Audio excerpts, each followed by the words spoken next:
Bayangkan kamu berjalan di trotoar yang ramai sore ini. Lalu, tanpa alasan yang jelas, jantungmu berdebar lebih cepat. Otot-ototmu menegang sebelum otakmu sempat memikirkan kata-kata. Kamu belum tahu kenapa, tapi tubuhmu sudah memutuskan orang itu berbahaya. Mungkin kamu mengira ini cuma insting yang acak, tapi jawabannya jauh lebih aneh dari yang kamu kira. Tubuhmu sedang menjalankan sistem kuno yang sama yang dipakai gajah di sabana Afrika, burung gagak di pinggir kota, dan leluhurmu yang hidup ratusan ribu tahun lalu. Sistem itu punya satu tugas saja, mengenali wajah ancaman dan tidak pernah melupakannya. Coba pikirkan, kapan terakhir kali kamu lupa wajah orang yang pernah membuatmu takut? Sulit kan? Sementara itu, ribuan wajah netral, orang asing di kereta, kasir di minimarket, orang yang lewat di jalan, menguap dari memorimu dalam hitungan jam. Otakmu tidak memilih secara acak apa yang diingat. Otakmu memilih berdasarkan satu pertanyaan purba, apakah ini bisa membunuhku? Di dalam otakmu ada struktur kecil berbentuk seperti kacang almond, namanya amigdala. Amigdala tidak peduli dengan logika. Amigdala hanya peduli dengan kelangsungan hidup. Seorang neurosaintis bernama Joseph Ledoux menghabiskan puluhan tahun mempelajari struktur ini dan menemukan sesuatu yang mengganggu. Amigdala bisa menyimpan memori ketakutan bahkan sebelum bagian otak yang sadar selesai memprosesnya. Artinya, kamu bisa merasa takut pada sesuatu sebelum kamu benar-benar tahu apa yang kamu takuti. Ini bukan cuma terjadi pada manusia. Di Kenya, seorang peneliti bernama Karen McComb mempelajari gajah liar selama bertahun-tahun. Dia memutar rekaman suara dari dua suku berbeda. Suku Masai yang kadang berkonflik dengan gajah karena tombak dan ternak mereka, dan suku Kamba yang jauh lebih jarang berinteraksi dengan gajah secara berbahaya. Hasilnya mengejutkan. Begitu mendengar suara laki-laki Masai, gajah langsung berkumpul, menjauh, dan bersiap lari. Mendengar suara Kamba, gajah tetap tenang. Apakah gajah-gajah itu diajari ini di sekolah? Tidak. Mereka belajar dari pengalaman, lalu mewariskan kewaspadaan itu ke seluruh kelompoknya. Burung gagak melakukan hal yang lebih ekstrim lagi. Seorang ilmuwan bernama John Marsdorf di Universitas Washington menangkap beberapa gagak liar untuk penelitian sambil memakai topeng wajah tertentu. Setelah dilepaskan, gagak-gagak itu tidak pernah melupakan topeng itu.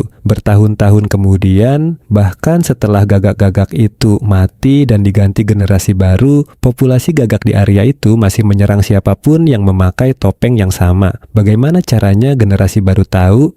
Gagak tua mengajari gagak muda. Wajah predator diwariskan seperti cerita rakyat, dari otak ke otak, dari generasi ke generasi. Pertanyaannya sekarang, kenapa sistem ini begitu kuat sampai bisa menembus generasi? Karena di dunia purba, melupakan wajah predator sama dengan mati. Bayangkan leluhurmu puluhan ribu tahun lalu berjalan di savana terbuka. Tidak ada senjata canggih, tidak ada tembok, hanya kewaspadaan. Sekali seekor singa menyerang kelompoknya dan satu orang berhasil melarikan diri, wajah singa itu, caranya bergerak, posturnya, baunya akan terukir permanen di otaknya, bukan sebagai informasi biasa, tapi sebagai alarm yang akan menyala setiap kali sesuatu yang serupa muncul lagi. Memori ketakutan bekerja berbeda dari memori biasa. Memori biasa bisa pudar. Kamu lupa apa yang kamu makan 3 minggu lalu, tapi memori ketakutan disimpan dengan prioritas tertinggi, dibanjiri hormon stres seperti kortisol dan adrenalin saat terbentuk, lalu dikunci di tempat yang sulit dihapus. Evolusi tidak peduli soal efisiensi memori. Evolusi hanya peduli satu hal. Individu yang mengingat predator hidup, individu yang lupa tidak.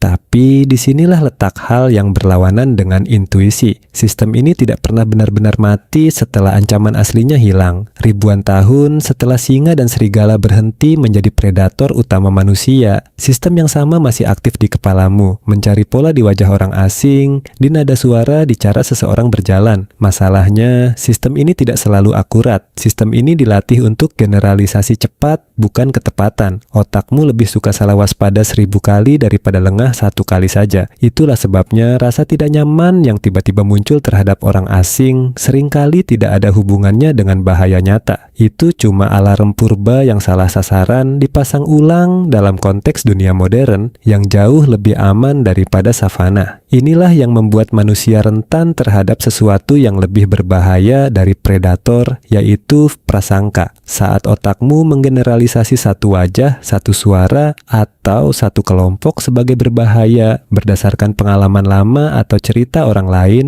persis seperti gagak yang menyerang siapapun memakai topeng serupa, kamu sedang menjalankan mekanisme yang sama yang dulu menyelamatkan leluhurmu dari singa. Tapi di dunia modern, mekanisme itu sering salah arah, menyasar manusia lain yang sama sekali tidak mengancam. Lalu, apakah ini berarti kamu tidak berdaya melawan alarm purba ini? Tidak juga. Manusia punya sesuatu yang gagak dan gajah tidak punya secara penuh, yaitu korteks prefrontal, bagian otak yang bisa menahan reaksi amigdala dan bertanya, apakah ketakutan ini masuk akal sekarang? Inilah yang membedakan reaksi otomatis dari keputusan sadar. Amigdala membunyikan alarm, tapi kamu yang memutuskan apakah alarm itu layak dipercaya atau cuma gema purba yang menyasar orang yang salah. Menariknya, riset terhadap memori ketakutan justru menunjukkan harapan. Memori yang terbentuk lewat rasa takut bisa diubah lewat proses yang disebut extinction learning, pemaparan ulang yang aman secara berulang, yang perlahan menulis ulang respons otakmu. Ini sebabnya terapi-terapi tertentu untuk fobia dan trauma bekerja dengan cara menghadapkan seseorang secara perlahan dan aman pada hal yang ditakuti. Otak yang dulu mengunci ketakutan ternyata juga punya kunci untuk membukanya kembali. Jadi, setiap kali kamu merasa waspada tanpa alasan jelas terhadap seseorang atau sesuatu,